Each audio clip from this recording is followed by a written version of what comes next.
Hola. Ahora estás viendo Palabra del Día, una serie de videos en la que te enseñamos a pronunciar algunas palabras en quechua.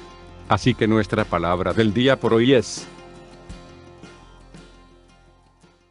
Jawari, jawari, jawari,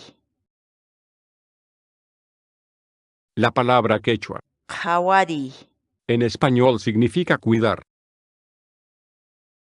Por ejemplo, wayqichaykita qhawari ama k'isllumman lluqsinanpaq.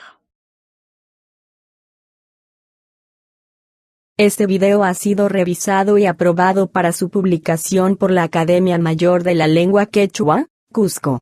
Teléfono: 084-315296. Dirección: calle Chaparro 231, Cusco, Perú. Para mayor información dirígete a www.amlq.org.pe.